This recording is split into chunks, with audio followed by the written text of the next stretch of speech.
ஜெகதீசன் ஐயா வந்திருக்கிறாரு. ஸோ அவரோட ஆ, கொஞ்சம் பெரிய சாப்டர் இது ராம அவதாரம்ங்கிறது. நான் கொஞ்சம் இயர்லியராக முடிக்கலாம்னு சொல்லி நினச்சி நான் பிளான் பண்ணேன். அப்புறம் அது அப்படியே போயிடுச்சு, இவ்வளோ நேரம் ஆயிடுச்சு. அதான் ஐயா, இது வந்து 2 நாட்களாக எடுத்துக்கலாமா ஐயா? பார்ட் ஏ பார்ட் பின்ட்டு. ஜெகதீசன் ஐயா, ஆத்து நமஸ்காரம். ஆத்து நமஸ்காரங்க. நம்ம ஆமா நம்ம அது நீங்க விரிவா ரொம்ப சொல்லணும்னா ராமாயணம் வந்து அதாவது பல நாட்கள் நடத்த வேண்டிய சமாச்சாரம் அது. ம். அதனால நம்ம வந்து இந்த சித்த வித்தை சம்பந்தப்பட்டதோட சேர்த்து தான் சொல்ல போறோம். ஆமாங்க. அதனால நீங்க 2 பார்ட்டா கேட்டாலும் 4 பார்ட்டா கேட்டாலும் எப்படி வேணாலும் டெய்லி அதையே சொல்லணும்னாலும் சொல்லலாம். அப்படிலாம் இருக்கு. கண்டிப்பாங்க. இதே எவ்வளோ விவரிச்சு சொல்ல முடியுமோ அவ்வளோ விவரிச்சு நீங்க சொல்லுங்க. நான் part one, part B, part சின்னு சொல்லி நான் போட்டுக்கிட்டே இருக்கிறேன். நீங்க சரி அப்படியே சரி. ஒவ்வொன்றா அப்படியே சொல்லிட்டே வாங்க. ஆனா உங்களுக்கு நமக்கு இருக்கிற டைமிங்ல கம்பராமாயணம். எவ்வளோ இதுலேருந்து ம். நம்ம தத்துவ விளக்கங்கள் எடுக்க முடியுமோ எடுக்கலாங்க. அதான் கம்பராமாயணம் இருக்குதுங்க. வால்மீகி ராமாயணம் இருக்குது. ம். அப்ப துளசிதாசரோட ஆத்தியாத்ம ராமாயணம் இருக்குது. ம். இல்ல ஒன்னொன்னும் வித்தியாசமா இருக்குதும். ம். அப்ப தாய்லாந்து ராமாயணம் அது ஒரு விதமா சொல்றாங்க. ம். இப்படிலாம் நிறைய இருக்குது. நம்ம வந்து அதை எல்லாத்தையும் சேர்த்து அதோட சாரம் அதோட நுட்பத்தை புரிஞ்சுக்கிறதுக்கு நம்ம பயன்படுத்திக்குவோம். சரியா? சரிங்க, சரிங்க. நீங்க டீட்டெயில்டா சொல்லுங்க. நான் இது பார்ட் பார்ட்டா ஆ, நம்ம எடுத்துக்கலாங்க. சரி நல்லது. நீங்க ஸ்டார்ட் பண்ணுங்க. ஆத்து நமஸ்காரங்க. சரி, நமஸ்காரம். ம். ஆ, ராமன் எத்தனை ராமனடிங்கிற ஒரு பாடல் கூட இருந்து அது மாதிரி விடிய விடிய ராமாயணம் கேட்டு சீதைக்கு ராம சித்தப்பன்னு சொல்றீங்களா அப்படிங்கறது ஒரு கிண்டலா ஒரு வார்த்தை சொல்லுவாங்க. இந்த மாதிரிலாம் கூட இருக்குது. அதாவது சரியா ஒரு கருத்தை எடுத்துக்கணும், சரியா புரிஞ்சுக்கணும் அப்படிங்கிறது தான் இங்க ரொம்ப முக்கியமா இருக்குது. இப்ப நமக்கு என்ன அப்படின்னா நிறைய நீங்க வார்த்தையை பத்தி கொஞ்சம் முன்னால சொன்னீங்க. உண்மையிலேயே வார்த்தைங்கிறது சாதாரணமான விஷயம் இல்லதான் உண்மையிலே. ஏன்னா அந்த வார்த்தை வந்து தேவனிடத்திலே இருந்தது, அந்த வார்த்தையே தேவனாக இருந்தது அப்படிங்கிற மாதிரி அதோட ஆழம் இருக்கு. அப்புறம் பட்டினத்தார் சொல்லும்போது ஒற்றி எழுத்தறியும் பெருமானே, ஒற்றி எழுத்தறியும் பெருமானேம்பாரு. அது மாதிரி அந்த ஓரெழுத்து மந்திரம் அப்படின்னு சொல்லுவாங்க. அப்புறம் குரு வாக்கியம் கேட்காம முடியாது அப்படிம்பாங்க. குரு வார்த்தை திருவார்த்தைம்பாங்க. அது மாதிரி சாதாரணமா வார்த்தைன்னா அந்த வார்த்தைக்கு பின்னாடி இருக்கிற அந்த பொருள் நுட்பம் இருக்கு இல்லைங்களா, அதுதான் ரொம்ப முக்கியம். அர்த்தம் அப்படின்னா அது பொருள்னு அர்த்தம். அதுக்கு பொருள் தான் மீனிங். பொருள் அப்படிங்கிறது அது. அது பொருள்ங்கிறது தான் உண்மை. அதாவது சத்து இருப்பு அப்படின்னு அர்த்தம். அப்ப மேல வந்து அந்த வார்த்தை வந்து அதை ஞாபகப்படுத்துதலுக்கு ஒரு தூண்டுதல் அவ்வளவுதான். அதனால வார்த்தைகளை கடந்து போக வேண்டும் அப்படின்னு. அதனாலதான் வார்த்தை தேவனிடத்துல இருந்ததுன்னா அந்த ஒலி அந்த தன்மை எல்லாம் அங்கிருந்தா புறப்பட்டு வருகிறது. ஆனா அது காட்டக்கூடியது எதுவோ அதைத்தான் நம்ம பார்க்கணும் ஒழிஞ்சு அந்த வெறும் வார்த்தையாகிய ஜடத்தை பிடித்து கொள்ளக்கூடாது. அந்த உணர்வு பொருளா இருக்கிற விஷயத்தை நம்ம பிடிக்கணும் அப்படிங்கிறது தான் அதோட தாத்பரியம். அந்த மாதிரி நம்ம சாமி பேரு பூங்கோத்து ராமன் நம்பியார் அப்படின்னு சொல்லுவாங்க. கேள்விப்பட்டிருக்கிறேன். அந்த வீட்டு பேரோட சேர்த்து அப்படி சொல்லுவாங்க. அதனால அந்த நான் சின்ன வயசுல இருந்தே ஒரு வழிபாடுங்கிற முறையில ஒரு திருப்தியா ஈஸ்வரா ராமா அப்படிதான் வழிபாடு மனசுல நினைச்சுப்பேன். அந்த இதுல வந்து ரகரம் ரா அப்படிங்கிற அச்சரம் வந்து நெருப்பு அச்சரம் அப்படின்னு சொல்லக்கூடியது. மாங்கிறது மகாரம் அல்லது அது மாயை அல்லது மௌனம் அப்படின்னு சொல்லக்கூடிய ஒரு தன்மை. அப்புறம் இந்த ரெண்டும் சேர்ந்துதான் ராமா அப்படின்னு. அப்புறம் வால்மீகர் முதல்ல அவர் தான் அந்த ராமாயணத்துக்கோட தரிசனத்தை முதல்ல அவர் தரிசிக்கிறார். அவர் வந்து முதல்ல ஒரு வேடுவனா இருக்கிறார். அப்போ அந்த வேடுவனா இருக்கிறவருக்கு குழந்தை குட்டி குடும்பம் எல்லாம் இருக்குது. அப்போ அவங்களுக்கெல்லாம் சம்பாரிச்சு போடுறதுக்கு ரொம்ப கஷ்டப்பட்டு வேட்டை தொழில், கொள்ளையடிக்கிற தொழில், இந்த மாதிரி பலவேறு விதமான தொழில்கள்லாம் பண்ணி தான் அவர் சாதிச்சிட்டு இருக்கிறார், வாழ்ந்துட்டு இருக்கிறார். அப்படி இருக்கும்போது ஒரு காலகட்டத்தில் வந்து நாரதரோட தரிசனம் அவருக்கு உண்டாகுது.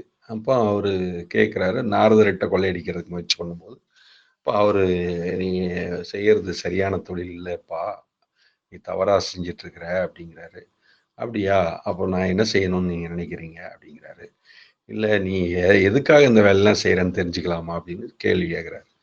அப்ப இந்த மாரி நானு என்னுடைய குடும்பம் என் மேல அன்பு, பாசம் இதெல்லாம் வச்சிருக்கிறாங்க. அவங்க நல்லா இருக்கிறதுக்காக, ஜீவர்கள காப்பாற்றுறதுக்காகவும், நானும் நல்லா இருக்கிறதுக்காகவும் இதெல்லாம் பண்ணிட்டு இருக்கிறேன். அப்படின்னு சொல்லும்போது, இதெல்லாம் வந்து பாவ விதமான காரியம். நீ சம்பாரிக்கிற அதில பங்கெடுத்துக்கிறதுக்கு அவங்க தயாரா இருக்கிறாங்க. ஆனா, இன்னொரு பாவத்துல அங்க பங்கெடுத்துக்க தயாரா இருக்கிறோமா? அப்படிங்கிற இத நீ கேட்டு பார்த்துருக்கிறியா அவங்ககிட்ட? அப்படின்னு, இல்லையே. எனக்காக அவங்க எது வேணாலும் செய்ய தயாரா இருப்பாங்க அப்படிங்கிற அர்த்தத்துல சொல்றாரு.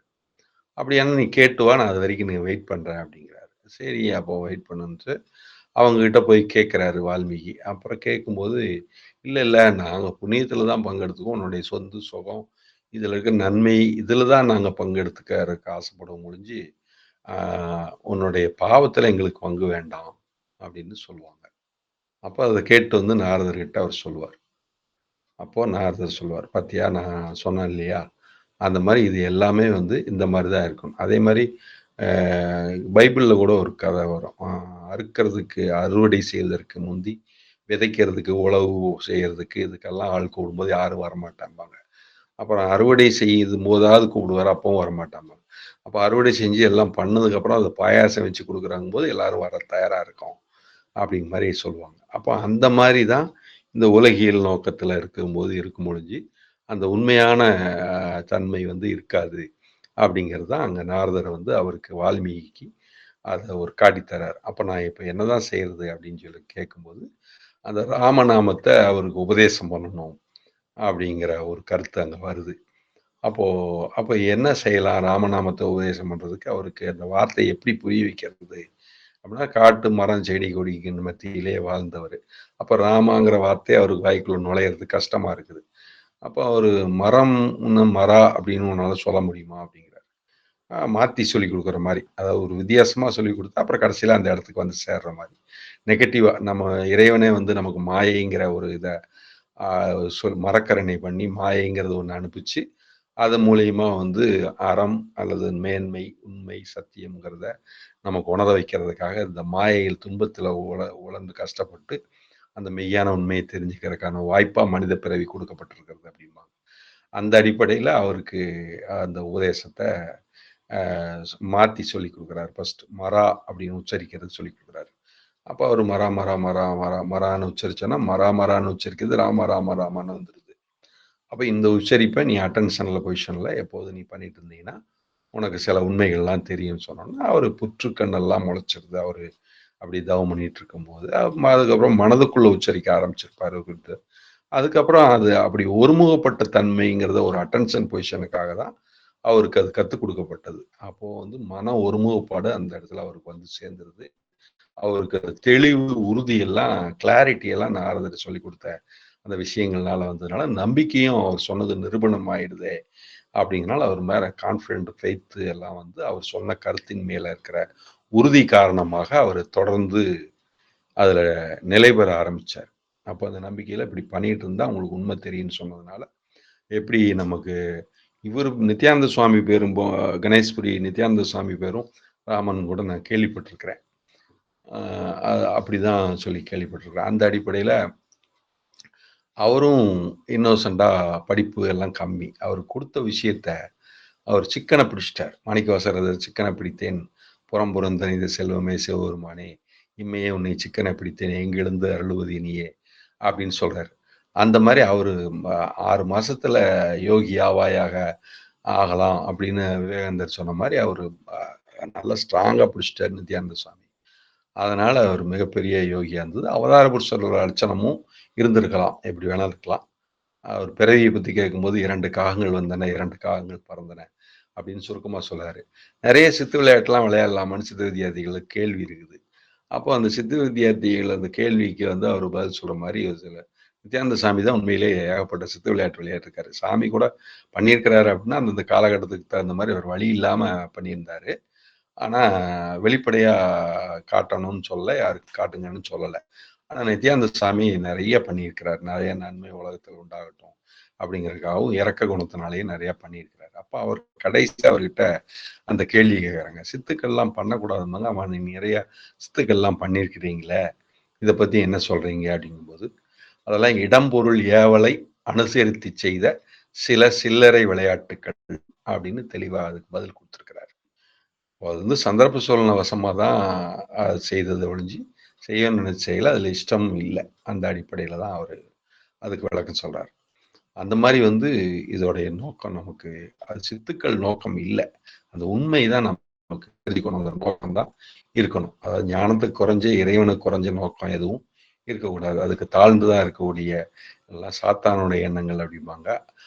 மாயையுடைய சலனத்தினால வரக்கூடிய அந்த மாயையினுடைய காரணமா நமக்கு அறியாமையில மூழ்குறதுக்கு தான் மறுபடியும் வாய்ப்பு இருக்குறதுனால, ஒரு மனிதனுக்கு தன்னுடைய மனதில் சித்துக்கள் வந்தால் அதிலிருந்து விடுபடுவது சிரமம். ஏன்னா புரிஞ்சு கொள்ள கஷ்டம். அதனால மாயைங்கிறது சித்துக்கள் வராம இருக்கிறது தான் நல்ல மாயை. இன்னும் சொல்லப்போனா சுத்த மாயை, அசுத்த மாயைன்னு கூட அதுலயும் சொல்லுவாங்க. அந்த மாரி ஒரு சித்த வித்தியார்த்திகள் சித்துக்களோ ஏதோ வராம இருந்தா, அவரோட முன்னேற்றம் தடைப்படாம முன்னேறும். அந்த மாரி வந்து அவருக்கு நித்யானந்த சுவாமி அந்த கெட்டியா புடிச்சதுனால, அவருக்கு மிகப்பெரிய அனுபவங்கள்லாம் ரொம்ப சீக்கிரமாவே வர ஆரம்பிச்சுடுது. அதுக்கப்புறம் அவரோட முன்னேற்றம் நல்ல முன்னேற்றம் ஆயிடுச்சு. அதனால சித்துக்கள் ஆட வேண்டாங்கிற அந்த அர்த்தத்துல நான் இத சொல்லிக்கிறேன். சாமி இத வலியுறுத்தி இருக்கிறாரு. அப்போ வந்து இவரு வால்மீகி இந்த மாரி பண்ண உடனே, அவரும் அதே மாரி கெட்டியா பிடிச்சுட்டாரு. சீக்கிரமா அவருக்கு அனுபவமாயி, இந்த ராமாயணம் அப்படிங்கிற ஒரு அனுபவமே உள்ள அர்த்தமாக, மஸ்தக படிப்பாக அவருக்கு தோற்றத்துல அவருக்கு எல்லாமே தோன்றுகிறது. அப்போ ராமாயணங்கிறது புதுசா எழுதப்படல. அது ஏற்கனவே இருக்கிறது. அப்படிங்கிற மாரி தான் ஆச்சு. அந்த தத்துவம் ஆல்ரெடி இருக்குது அப்படிங்கிற மாரி தான். அப்போ அத ஒரு ஸ்டோரியா வந்து எழுதுறதுக்கு அவரு எழுத எ சொல்றாருன்னா, அவரு எழுதுறாரு. சுலோகமா சொல்றாரு. அந்த மாரி இருக்குது. அப்போ அதுதான் வந்து நமக்கு ராமாயணம்னு குடுக்கப்படுது. ஆ அது அந்த வால்மீகிங்கிற ஒரு கொள்ளைக்காரரு தன்மயமாயி தன்னுடைய நிலைய உணர்ந்து குடுத்தது தான் நமக்கு ராமாயணம்ங்கிறது. அப்புறம் வேடனா இருந்திருக்கிறாரு. கொள்ளைக்காரனா இருந்திருக்காரு. அவ்வளவு தமோ குணத்துல இருந்திருக்கிறாரு. அப்ப தமோ குணம் வந்து அப்ப நூல்கள்லாம் எழுதக்கூடிய அளவுக்கு, கவிதை பாடக்கூடிய அளவுக்கு எல்லாம் ரஜோ குணத்துக்கு வந்து, அது சாத்வீக குணத்தினால தான் சாத்தியமாயிருக்கு. சாத்வீக குணம் சம்பந்தப்பட்ட ஒரு நாரத மகரிஷியினால ஆசீர்வாதம் குடுக்கறதுனால, அவங்களுக்கு அது வாய்ப்பு ஏற்படுத்தப்பட்டிருக்கு. அப்படிங்கிறது ராமாயணத்துல ஒரு இதர வெளிப்பாட்டுக்கு ஃபர்ஸ்ட் டைமா வந்து அவர் மூலியமா தான் அது வெளிப்படுது. 2 பெரிய இதிகாசங்கள்ல ராமாயணம் ஒண்ணு, மகாபாரதம் ஒண்ணு. அதுல ஃபர்ஸ்ட் இருக்கிறது வந்து வால்மீகி ராமாயணம் தான் நமக்கு கிடைக்குது. அதுக்கப்புறம் அதை பார்த்து தான் கம்பர் சில மாற்றங்கள வந்து தமிழ்நாட்டுல தமிழுக்கு தகுந்த மாரி இருக்கிற மாரி, கம்பராமாயணம்ங்கிறது ஒண்ண குடுக்குறாரு. அந்த வால்மீகி ராமாயணத்துக்கும், கம்பராமாயணத்துக்கும் சில வித்தியாசங்கள் இருக்கு. இதே வால்மீகி ராமாயணம் மாரியே துளசிதாசர்ங்கிற ஒருத்தர் அத்தியாத்ம ராமாயணம்னு ஒண்ணு எழுதுறாரு. அது முழுக்க முழுக்க யோக நுட்பங்கள், ஆத்மார்த்தமான விஷயங்கள நேரடியா சொல்ற மாரி தான் இருக்கும். அதுலலாம் நீங்க ராவணன், சீதை, ராமன் இந்த கதையெல்லாம் எல்லாம் படிச்சு பார்த்தீங்கன்னா, ரொம்ப நுட்பமா தெளிவா ஞான யோகத்துக்கு, யோக ஞானத்துக்கு உண்டான குண்டலினி யோகம், பிராணாயாமம் இதுக்கெல்லாம் சேர்ந்த மாரி எல்லா நுட்பங்களையும் தெள்ள தெளிவா விளக்குற மாரி இருக்கும். இந்த கதையோக பிரதிபதா, யோக சம்பந்தப்பட்ட நூல்கள் இதெல்லாம் என்ன குடுத்துருக்குதோ, அதுக்கு ஈக்குவலண்டா அதுலயும் சில விஷயங்கள்லாம் நுட்பமாகவும், தெளிவாகவும், நான் யாருங்கிற விசாரணை, இந்த மாரி எல்லா நுட்பங்களும் அதுல குடுக்கப்பட்டிருக்கும். அத நல்லா தெளிவா பார்த்தோம்னா, அது நமக்கு நெறைய புரியும். அது மாரி இந்த சாதாரணமா இருக்கக்கூடிய இந்த ராமாயணம்ங்கிறத இன்னைக்கு அத்தியாயமா விஷ்ணுவோட 10 அவதாரங்கள்ல தசாவதாரத்துல இந்த ஒரு அவதாரமா 7வது அவதாரமா இது வருது. இந்த ராமனுடைய அவதாரம். இந்த பரசுராமருக்கும் இந்த ராமாயணத்துக்கும் ஒரு தொடர்பு இருக்குது. அதுல இந்த ராமரே வந்து சந்திக்கிறதெல்லாம் இருக்குது. அதோட சுருக்கம் இருக்குது. இருந்தாலும் இப்ப நான் ஒரு லேசா ஒரு கருத்து சொல்றேன். அதாவது அங்கேயும் பரசுராமருக்கும் இதுக்கும் ஒரு சின்ன வித்தியாசம் என்னன்னா, அங்க வந்து அறியாமையோட உச்சத்துல இருந்துட்டு காமதேனு அப்படிங்கிறத அவ்வளவு அறிவாளிகளா இருக்கிறவங்களே காமதேனுங்கிற ஒரு பசுவை வந்து அதாவது கேட்டதெல்லாம் வழங்கக்கூடிய அந்த பசுவை வந்து அபகரிக்கணும்னு குறுக்கு வழியில முயன்று அவங்க அதை சாதிக்க நினைச்சிருக்காங்க. அதாவது தெய்வீக ஆற்றலை உலகியல் நோக்கத்துக்காக பயன்படுத்த நினைச்சிருக்கிறாங்க. அப்ப தெய்வீக ஆற்றலை உலகியல் நோக்கத்துக்காக அதர்ம நோக்கத்துல அதை கவர்ந்து அதை பயன்படுத்தணும்னு நினைக்கிறது தவறான அணுகுமுறை. அதனால காமிய தவம் ஆகாதும்பாங்க. ஆசை வசப்பட்ட தெய்வீக தவம் ஆகாது அப்படின்னு சொல்லுவாங்க. அந்த உதாரணத்துல தான் அவங்க வந்து அவ்வளவு அந்த கடும் முயற்சி, அதை நல்வகையில முயற்சி பண்ணல அவங்க. தவறான வழியில முயற்சி. அதை கண்டிக்கிறதுக்கு தான் அதர்ம ரீதியில முயற்சி பண்ணதை கண்டிக்கிறதுக்காக தான் பரசுராமர் வந்து நான் சத்திரியர்களை சம்ஹாரம் செய்வேன்னு சபதம் எடுத்து அதை பண்றதா வருது. இப்ப அதே மாதிரி வந்து ராவணன் அப்படிங்கிறத சம்ஹாரம் பண்ற ஒரு நிலையெல்லாம் வந்து ராமர் வந்து அவதாரம் செய்கிறார். ஏன்னா இவரும் எல்லா விதமான கல்வி கேள்விகளில் வல்லவராகவும் எல்லா கலைகள்லையும் ராவணன் தெரிஞ்சிருக்கிறாரு. இப்ப நமக்கு அது உதாரணமா என்ன சொல்லுவோம், தசேந்திரியங்கள் தசக்கிரீவன் அப்படின்னு சொல்லுவாங்க. பஞ்சேந்திரியம் ஞானேந்திரியம் சொல்லக்கூடிய மாதிரி இருக்கிறதுனால அவங்க தசக்கிரீவன் அப்படின்னு சொல்லி 10 தலை ராவணன் அப்படின்னு சொல்லுவாங்க. அது நம்ம உடம்பு மனசு இதெல்லாம் கூட நம்ம வச்சுக்கலாம். அப்ப சகல கலைகளையும் ரஜோகுணத்துல என்ன உச்சபட்சம் இருக்கோ அது ஒரு சிவன் பக்தர் தான். அப்ப அதுல அதே சிவத்தை ஆதாரமா வச்சு உலகியல் அறிவை எல்லா வகையிலும் அவர் பெறுகிறார். அப்ப அதுக்கு ஆதாரப்படுத்தி அந்த காமதேனு பசுவை அவர்கள் கறந்து வந்தார்களோ அதே மாதிரிதான் இன்னொரு வகையில அவங்க இதை நினைக்கிறாங்க. காமதேனு பசுவை கவர்ந்து வந்த மாதிரி இவங்க ராவணன் வந்து சீத்தை அப்படிங்கிற ஒரு ஆத்ம சக்தியை கவர்ந்து வந்தால் தனக்கு எல்லா விதமான இச்சைகளையும் நிறைவேற்றிக் கொள்ள முடியும் அப்படிங்கிறத புரிஞ்சுக்கிறாங்க. அப்போ அந்த அடிப்படையில் தான் அவங்க இவரு அதர்மத்தை தடுத்து தர்மத்தை காக்கிறதுக்காக ராவணன்கிற அந்த பற்று உள்ள நபரை வந்து இல்லாம செய்யணுங்கிறது முயற்சி. அதுக்குதான் வந்து ராவணவதம் ராம அவதாரத்தினால நிறைவேற்றப்படுகிறது. அப்ப அந்த சீதை அப்படிங்கிறது என்ன அப்படின்னா அது ஒரு ஆத்ம சக்தி, சித் சக்தி, தூய சித்தம் அப்படின்னு வச்சுக்கலாம். அந்த தூய சித்தம் அல்லது சித் சக்தி தான் அந்த மிகப்பெரிய விஷயம். அப்ப அந்த தூய சக்தி சித் சக்தி இதுதான் நமக்கு இங்க முக்கியமா இருக்கிறதுனால அந்த சித்த சுத்தி தான் இங்க ரொம்ப ரொம்ப முக்கியமா இருக்குது. அது என்ன அடிப்படையில வருது அப்படின்னா இப்ப நமக்கு சித்த வேதம் தான் நமக்கு சாமி கொடுத்திருக்கிறாரு. அப்போ சித்தத்தை சிவன்பாலை வைத்து அப்படின்னு சொல்லுவாங்க. அப்ப எப்படி பார்த்தாலும் நம்முடைய சித்தம் தான் சுத்தி ஆகும். சரி, அப்போ சித்த வேதம் சித்த சுத்தி இப்படிங்கிறத வச்சு அப்போ சித்த வித்தையும் தான் வருது. அப்ப என்ன இந்த சித்தம் தான் என்ன அப்படின்னா மாயைக்கும் இந்த சித்தத்துக்கும் தான் ரொம்ப ரொம்ப நுட்பமான தொடர்பு இருக்குது. அது வந்து இப்போ சாதாரணமா நம்ம புரிஞ்சுக்கும் போது அந்த மனம் சித்தம் புத்தி அகங்காரம், மனம்னு சொன்னாலே அடுத்த வார்த்தை சித்தம் தான், அப்புறம்தான் புத்தி கூட, அது இல்லைங்களா? அப்ப மனம் சித்தம் அப்புறம் புத்தி அப்புறம்தான் அகங்காரம். அப்ப இந்த நாளும் சேர்ந்தது தான் மனம்னு முழுசா நம்ம சொல்றோம். அப்போ எல்லாம் இறைவன் சித்தப்படி ஆகட்டும். அப்ப ஏசுநாதர் கூட கடைசியில் சொல்லும்போது இறைவன் சித்தத்தில் ஏற்கனவே எப்படி நிர்ணயிக்கப்பட்டிருக்கிறதோ அது இறைவன் சித்தம் நிறைவேறும் பொருட்டு நான் என்னை ஒப்பு கொடுக்கிறேன்னு தான் சொல்றாரு. அதுதான் அந்த கருத்துலையும் வருது. அதே மாதிரி இங்க எல்லாம் அவன் செயல் அப்படிங்கிறதும் அந்த அர்த்தத்தில் தான் சொல்றாங்க. சரண்டர் ஆகிறதும் அந்த அர்த்தத்தில் தான் நமக்கு சொல்றாங்க. அப்போ உண்மையிலே பார்க்க போனா அந்த சித்த சுத்தி பண்ணது சித்தத்தை வென்றவர்கள், சித்தத்தை சுத்தி செய்தவர்கள், சித்த நிலையை தெரிந்து கொண்டவர்கள் தான் சித்தர்கள். அப்போ சித்தத்தை சிவன்பாலை வைத்தாருங்கிற மாதிரி சித்தத்தினுடைய நிலையை நாம சரியா உணர்ந்துட்டா இந்த சித்தத்தினுடைய நிலை காரணமாக தான் இந்த உலகம்ங்கிற காட்சி அனுபவம் நம்மளுக்கு ஏற்பட்டு இருக்குது. அப்போ மாயை எங்க இருக்குதுன்னா சித்தத்துல தான் இருக்குது. அப்ப ஏன் அப்படி இருக்குதுன்னா சித்தம் சுத்தி இல்லாம இருக்குது, தூய தன்மை அதுக்கு மறைப்பு இருக்குது. அப்ப சித்தத்தில் இருக்கிற மறைப்பை நீக்கினா இந்த மாயைங்கிற சலனம் நமக்கு இருக்காது. இது ஒரு சின்ன ஒரு உதாரணம் மூலயமா சொல்லலாம். இப்போ ரொம்ப நுட்பமா போறதுக்கு விட இது இருந்தாலும் தேவைதான், அதுக்காக சொல்றேன். அதாவது என்னன்னா ஒரு தீப்பெட்டி இருக்குது, அதுல இருந்து ஒரு தீக்குச்சி, கோயில்பட்டி தீப்பெட்டிக்கு ஃபேமஸ், அதனால சொல்றேன்னு நினைக்கிறேன். அதனால ஒரு நல்ல கருத்து தான் இது. ஒரு தீக்குச்சி எடுத்து ஒரு தீப்பெட்டியை உரசுனா தீப்பிடிச்சி எரியுது. அப்புறம் அந்த தீக்குச்சி எரிஞ்சிட்டு இருக்குது. கடைசியில் தீக்குச்சி எரியலாம் அல்லது பாதிகள் அணைஞ்சிடலாம், எப்படி வேணாலும். அப்ப நெருப்பு வந்தது இல்லைங்களா, அது நெருப்புங்கிறது நிஜமாவே இருக்கிறதா இல்லாததா அப்படின்னு ஒரு கேள்வி ஏற்படுது. அத மாதிரிதான் இந்த மனம்னு சொல்லக்கூடியது உண்மையிலே இருக்கிறதா இல்லாததா. அப்போ மாயையிலிருந்து தான் மனம் வந்தது அப்படின்னு சொல்றோம், சலனத்திலிருந்து தான் வந்தது அப்படின்னு சொல்றோம்.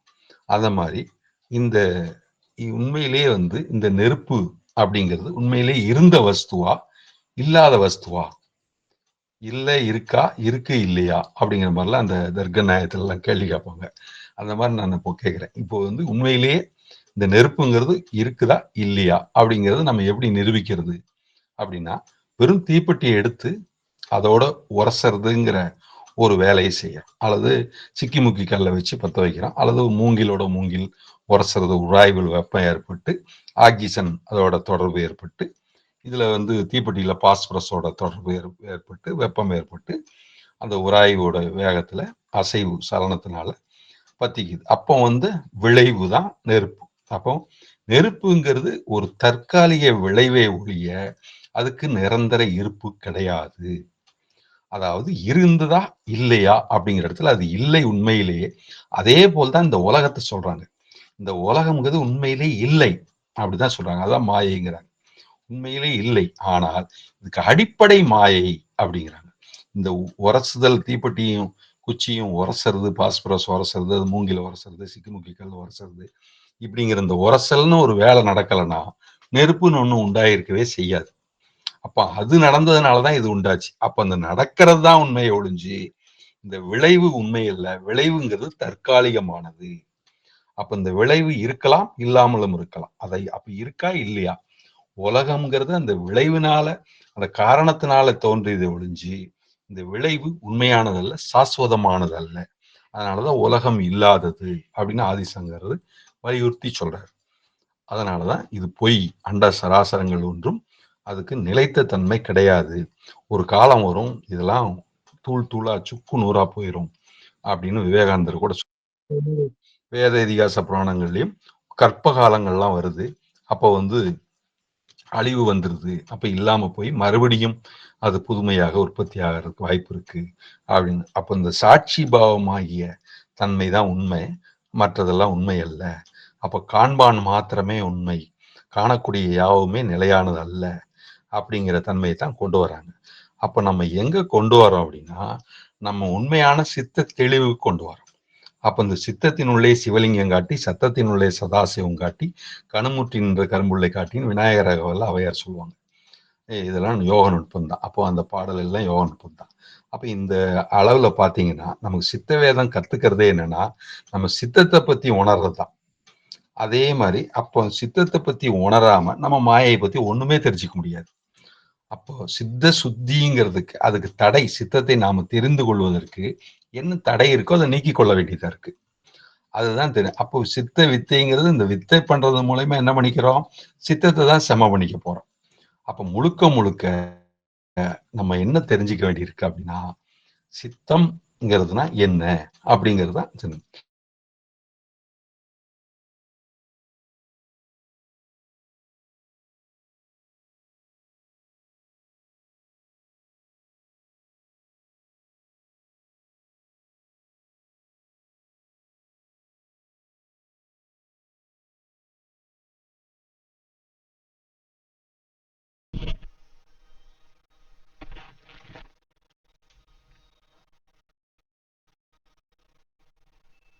ஐயா லைன்ல இருக்கீங்களாங்க?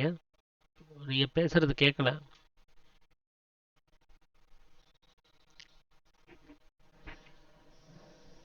ஐயா வேற யாருக்காவது கேக்குதா இல்ல எனக்கு மட்டும்தான் கேட்கலையா?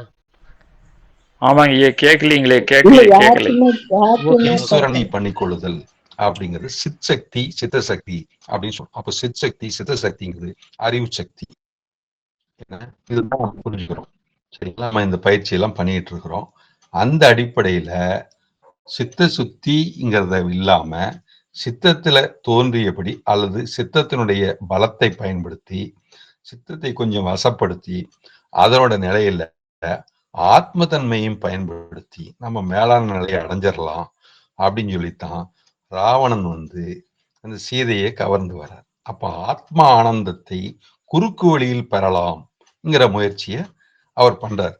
அப்படி குறுக்கு வழியில பெற முடியாது, அகங்காரத்தினால அடைய முடியாது, அப்புறம் அதுக்கு தடை உண்டாகும். அப்படிங்கறதுனாலதான் தசை இந்திரியங்களை கட்டுப்படுத்த வேண்டும் அப்படிங்கிற தாத்பரியம் ஒரு தத்துவத்தை உணர்த்துறதுக்காக தான் வந்து தசை இந்திரியம், தசக்கிரீவன் 10 விதமான இந்திரியங்களை கொண்டவன், தலைவி உடையவன். அதை பயன்படுத்தி உலகள் விஷயத்தை அகங்காரத்தின் மூலயமா அடையணும்னு அவர் சிவபக்தி, அவருக்கு தெரிஞ்ச எல்லா விதமான கலைகள், இதுல எல்லாம் அவ்வளவு முன்னேறி இருந்தும் இந்த அகங்காரம்ங்கிற ஒரு விஷயத்துல அவரு வீணாகிறதுக்கு வாய்ப்பா அமைஞ்சு போச்சு. அகந்தை. அதே இதுதான் அவர் பரசுராமர் பண்ணார். அகந்தையை நீக்கணும் அப்படின்னு சத்ரு சம்ஹாரம் பண்ணார். அதே மாதிரி சத்திரியர் தான் இவர். பிராமணன், இவருக்கும் அந்த ஆளுமை சத்தியத்தன்மை, இவரும் ராவணனும் பிராமணன் தான் சொல்றாங்க. அப்ப அதுக்கும் இவர்கிட்டயும் அதே தன்மை தான் இருந்திருக்குது. அப்போ அந்த ஆளுமை தவறான ஆளுமை அப்படிங்கறத தடுக்கணும். இங்கேயும் அதர்மத்தை தடுத்து தர்மத்தை நிலைநாட்டணுங்கிறதுல பரசுராமருக்கும் ராமருக்கும் அதே ஒத்துமை இருக்குது. அங்கேயும் ஆயுதம் பயன்படுத்தப்பட்டது, இங்கேயும் அதே மாதிரி ஆயுதம் பயன்படுத்தப்படுகிறது. இங்கேயும் காடு தவநோக்கு எல்லாம் பயன்படுத்தப்படுது, அங்கேயும் பயன்படுத்தப்படுது. அது மாதிரி ஒத்துமை இருக்குது. இதே மாதிரி பலராமருக்கு வரும்போது நம்ம அதே மாதிரி இந்த ஒத்துமையெல்லாம் சொல்லலாம். அப்போ ராமாயணத்துல இவ்வளவு ஆழமா எல்லா விதமான விஷயங்களும் நுட்பமா நமக்கு சொல்லப்பட்டிருக்குது. அப்போ அந்த வால்மீகிங்கிறவர் நமக்கு சாதாரணமா இந்த வனவாசம் போறதுக்கு முன்னாடி தசரதனுக்கு எப்படி ராமன் அவதரிக்கிறாரு, அப்புறம் அவர் வளர்ந்து வரும்போது அவருக்கு என்ன சந்தேகம் வருது, அப்புறம் அந்த சந்தேகத்தை நிவர்த்தி பண்றது எப்படி, இந்த புத்தருக்கு எப்படி ஒரு சந்தேகம் வந்து கேள்வி கேட்கிறாரோ அந்த மாதிரி ராமரும் தன்னோட 16வது 15வது வயசுல அந்த கேள்வியை கேட்கிறாரு. அப்ப தசரதன் அதை தெரிஞ்சுட்டு அவருடைய குரு விஸ்வாமித்திரர் மற்றும் வசிஷ்டரை கூப்பிட்டு எல்லா விளக்கங்களும் அவருக்கு சொல்லி அவர் சித்தத்தை சரி செய்யுங்க, அவர் மனநிலையை சரியா பாதுகாத்து கொடுங்க அப்படின்னு ரிக்வஸ்ட் பண்றாரு. அப்புறம்தான் அது அவங்க சொல்றாங்க. அப்படி சொல்றதுதான் ஒரு பெரிய நூலாகுது. அதுதான் நமக்கு கிடைச்சிருக்கிற யோக வாசிஷ்டம்ங்கிற நூல். எப்படி மகாபாரதத்துல வந்து பகவத்கீதை முக்கிய நூலா கருதப்படுகிறதோ அதே மாதிரி இந்த இதுல நமக்கு யோக வாசிஷ்டம் ராமாயணத்தின் மூலயமா கிடைச்ச முக்கிய நூலாக கருதப்படுகிறது. நமக்கு ராமேஸ்வர பிரதிஷ்டை அப்படின்னு ஒரு இதை வந்து சித்தவேதத்துல சாமி சொல்லியிருக்காரு. அது மாதிரி ராமனுக்கு ஆலயம் அப்படிங்கிறது எல்லா பக்கமும் இருக்குது. அங்க இப்போ அயோத்தியில இப்போ ஏற்படுத்தப்பட்ட ஆலயம் உங்க எல்லாத்துக்குமே தெரியும். அந்த மாதிரி எல்லா பக்கங்கள்லையுமே இதோடைய விஷயம் எல்லா பக்கம் பரவலா தெரியப்பட்ட விஷயமா ராமாயணம் இருக்குது. அதனால எவ்வளவு சுருக்கமா சொல்லனாலும் சொல்லலாம், எவ்வளவு விரிவா சொல்லனாலும் சொல்லலாம். அதுக்கு இன்னைக்கு வந்து இந்த அளவுல சொல்லியிருக்கிறோம். அடுத்து வந்து நாளைக்கு இதோட தொடர்ச்சியா வந்து ராமாயணத்துல இந்த தசரதனுக்கு குமாரருக்கு எப்படி தசரதனுக்கு மனைவி மூலியமா புத்திரன் பிறக்கிறான், அப்புறம் மனைவிக்கு முதல்ல புத்திரன் இல்லாம இருந்ததுக்கு என்ன காரணமா இருந்தது, அப்புறம் எப்படி அந்த புத்திரன் கிடைச்சதுக்கு அப்புறம் அவருக்கு புத்திர சோகம்ங்கிறது எப்படி உண்டாகுது அப்படிங்கிறதுலாம் சில கருத்துக்கள்லாம் இருக்குது. அதை வந்து நான் உங்களுக்கு நேரம் ஆனதுனால மணி 10 மணி 10 நிமிஷம் ஆச்சு. அதனால இன்னைக்கு வந்து இதை ஓரளவுக்கு இந்த அளவுல சொல்லி வேற ஏதாவது கேள்வி இருந்தா தனிப்பட்ட முறையில் கேட்கலாம். இப்போதைக்கு நான் இதை இந்த அளவுல நிறுத்திட்டு நாளைக்கு அடுத்த பார்ட்ல இதே ராமாயணம் மேற்கொண்டு தொடரும்னு சொல்லி உங்கள்கிட்ட ஆத்ம நமஸ்காரம் சொல்லிக்கிறேன். ஆத்ம நமஸ்காரம். ரொம்ப நன்றிங்க. நான் உங்களுக்கு ஒரு பிடிஎஃப் ஒன்று அனுப்பிச்சுடுறேங்க. அதுல வந்து பாத்தீங்கன்னா ராமாயணத்துல இருந்து ஒரு ஓவரால் அந்த ராமாயண சப்ஜெக்ட்ல இருந்து ஒரு 15 கேள்வி வந்து நான் ப்ரிப்பேர் பண்ணி வச்சிருக்கிறேங்க. அந்த அந்த கேள்விகளுக்கான பதில நீங்க இதோட இணைச்சு நீங்க சொல்லக்கூடிய கருத்துக்களோட இணைச்சு நீங்க சொன்னீங்கன்னு சொன்னா எனக்கு கொஞ்சம் தெளிவு கிடைச்சிருங்க. அது அந்த பிடிஎஃப் நான் தமிழ்ல தான் இருக்கும், உங்களுக்கு நான் அனுப்பிச்சுடுறேன். அது பேஸ் பண்ணி கூட நீங்க சொன்னீங்கன்னா நான் அதுக்கு தகுந்த போஸ்டர்ஸை நான் வந்து ரெடி பண்ணி நான் ஃப்ரண்ட் தம்புனைலாம் வைக்கிறதுக்கு எனக்கு ஈஸியா இருக்கும். ஓகே சந்தோஷங்க, ரொம்ப நன்றிங்க. நல்ல ஒரு விளக்கம். ஆத்ம நமஸ்காரங்க, நல்ல ஒரு விளக்கம் கொடுத்தீங்க. இதே வித்தையை பத்தியும் கூட ஏதாவது நுட்பத்தை ஏதாவது நேற்று சொன்னதுல இருந்து ஏதாவது தொடர்ச்சி வேணாலும் சொல்லலாம். இப்போ நேரம் இருந்தால். இப்போ பனி 10 ஆச்சுங்க. நம்ம கொஞ்சம் இயர்லியராகவே நம்ம க்ளோஸ் பண்ணிட்டு உங்களுக்கான நேரத்தை கொஞ்சம் நான் அதிகப்படுத்துறதுக்கு நான் முயற்சிக்கிறேன். ஏன்னா அது உங்க சைட்ல இருந்து நான் நிறைய விஷயங்களை நான் எடுக்கணும்னு நினைக்கிறேன். ஸோ அதுக்காக தாங்க. நாளைக்கு இந்த ஏதாவது கேள்விகள் இருந்தால், இந்த யோகம் சார்ந்த ஏதாவது கேள்விகள் இருந்தால் ஐயா கிட்ட அந்த ராமாயணம் டாபிக் தொடங்குறதுக்கு முன்னாடி நீங்க அதை கேட்டுருங்க. அது தனியா நான் ஒரு கிளிப் நான் வந்து கட் பண்ணி எடுத்துக்குவேன். ஸோ அதை கூட நம்ம மற்றவங்களுக்கு அது தனியாக அனுப்புறதுக்கு ஒரு நிமிடமோ 1.5 நிமிடம் வீடியோவோ கொடுக்கறது கூட அது ஈஸியாக இருக்கும். அதனால் நீங்கள் ஏதாவது கேள்விகள் இருந்தால் கூட ஐயா வந்து அந்த செஷன் ஸ்டார்ட் பண்ணுறதுக்கு முன்னாடி அந்த கேள்விகளை நீங்கள் வந்து கேட்டுருங்க. அது தனியாக வீடியோவாக நம்ம கொடுத்துடலாம். அனைவருக்கும் நமஸ்காரம்.